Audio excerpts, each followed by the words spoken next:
this is the Watchdog, and welcome to Fun with Watches. If watches weren't fun, you'd only need one. Well, actually, you'd need two, a field watch and a dress watch. But that doesn't rhyme with one. This week, I'll be reviewing the Stuhrling 891 Formulai chronograph. Let's start out with the wrist check. I'm wearing my Citizen Blue Angels chronograph.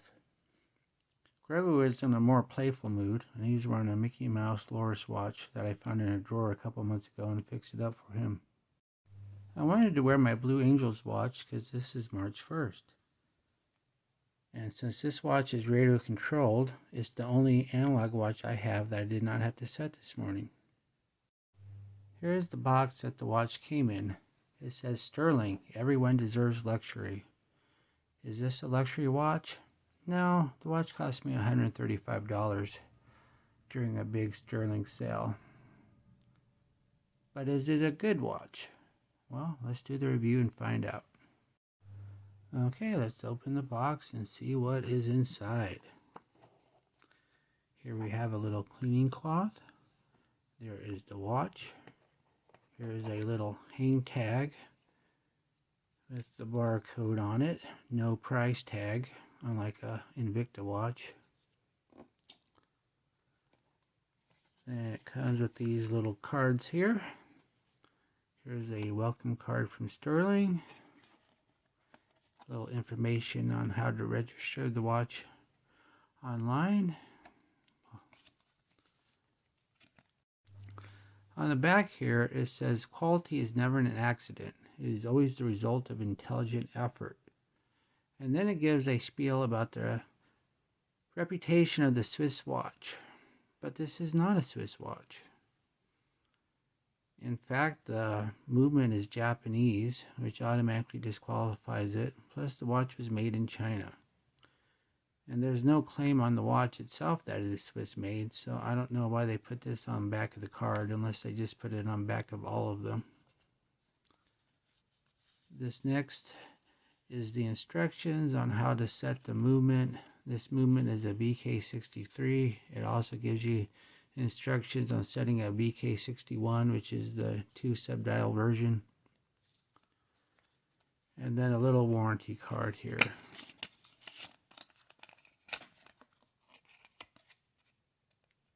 Two-year warranty. Okay, let's go ahead and take a look at the watch. That comes in this nice little pillow here. I went ahead and stopped the watch and pulled out the crown because it does hack, and set the watch to the 10-10 position so we could get a better look at the face. It also makes it easier for me to edit because you don't have the jarring effect of the time automatically jumping. This watch is called the Formulai with a lowercase I. There is no space between the A and the I, and if you look at the specifications in the literature on it, it always has Formula I as one word. But on the watch face, they keep the I red, which makes it look a little different. Obviously, this is supposed to be Formula 1, but they can't use the name Formula 1 due to licensing issues. So they go ahead and use Formula I. And I'm fine with that. Would I pay more for a watch that had officially licensed Formula 1 on it? Probably not. This is an homage watch to the Rolex Daytona. There are 4 other colorways that look like more modern Rolexes, but this particular one is an homage to the Paul Newman Daytona that sold at auction a few years ago for $17 million. This is not a coincidence, as this one says Westport over the bottom subdial. I asked a Stuhrling in an email why it says Westport, and they explained that Westport, Connecticut is where Paul Newman used to live. This watch has a Seiko VK63 movement in it.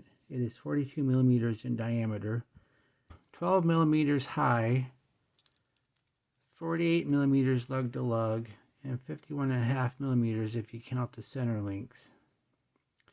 It has a 22 millimeter bracelet on it. with solid end links. The bracelet links also are solid. The clasp is just a pressed clasp with 3 micro adjusts. This watch also has screw-in pins. I didn't realize that at first because they're very small and I thought they were just normal push pins. In fact, I broke 2 tools trying to push these pins out. And I even was about to get a bigger hammer before I finally tried to unscrew them with a screwdriver, which worked just fine. I only had to take 1 link out to fit my 7.5-inch wrist. So if you have much larger wrist, you might not be able to fit this watch unless you could find some extra links somewhere or maybe put a bigger clasp on it. This watch has 100 meters water resistance and a screw-in crown, which I have pulled out right now. Let me go ahead and screw it in and get it back going again. The pushers are not screw-in even though they look like it. This is purely cosmetic. I imagine even though the Paul Newman Rolex did not have screw-in crowns, the modern Rolex does, and the other colorways look like the modern Rolexes. And I'm okay with that. In fact, I'm glad they're not real screw-in pushers, which would make it a pain to use them. I actually wish that the crown was in a screw-in crown either, because with 100 meters water resistance, you really don't need a screw-in crown. Plus, with these rather large crown guards, you're never going to pop it out accidentally underwater. I don't think I would ever take this watch underwater anyway. I have plenty of divers for that. The Seiko VK63 is fairly popular among budget chronograph watches. The crystal is Cristerna, which is a proprietary crystal that Stuhrling uses. Stuhrling claims that Cristerna is much more scratch resistant than just plain glass. And of course, it probably isn't as scratch resistant as sapphire, but it costs much less. But I've owned it for 6 months, and so far there's still not a mark on it, even though there are a few scratches on the case and bracelet. I really like this watch. It looks really nice, and it's solidly built, and it's at a very reasonable price. Stuhrling gets a lot of hate from the watch community because Stuhrling likes to play the MSRP game. They put really high MSRPs on their watches, so you always makes it look like you're getting a great deal. This watch has an MSRP of $995, yet they sell it regularly for $200. I bought it for $135. And what is really worse? Stuhrling and Invicta putting really high MSRPs on their watches, or another more famous Swiss company who puts artificially low MSRPs on their more popular watches and does not allow their authorized dealers to sell them at the true market price, which creates a gray market demand for these watches. The VK63 is a Mecha-quartz movement. The bottom ticking subdial is controlled by the quartz. The chronograph second hand is mechanical but still battery powered. Let's see it in action.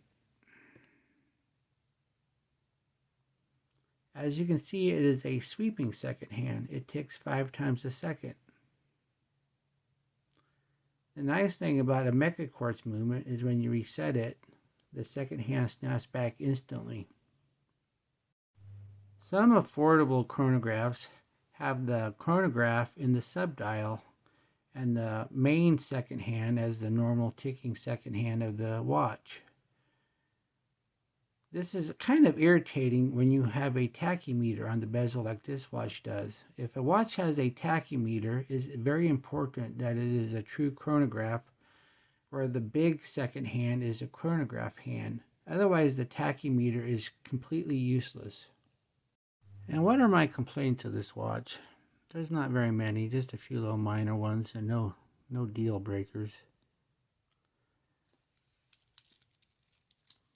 I wish it had 4 micro adjusts. 3 micro adjusts just isn't enough. 4 is the ideal because 4 is enough to cover a little bit more than one link. I live in the Midwest where the weather is always changing and the wrist is always shrinking and swelling. It's always, if you could ideally put it in the middle and always have one more micro adjust if you need it, then you never have to worry about adding or removing a link.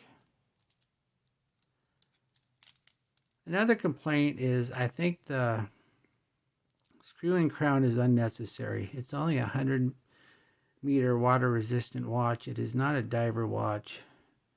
And why go through the hassle of having to unscrew it every time you have to set it? Now, one thing I found too about this clasp is when I close it, a lot of times I miss. And it takes a few, sometimes you have to play with it to get it to set right. And none of my other watches do that. It seems to be unique to this one. Alright, let's go ahead and see what the Lume is like. Let's give it a little charge here. And I'll go ahead and turn out the lights. It's daylight outside, so I don't know how dark this is going to be.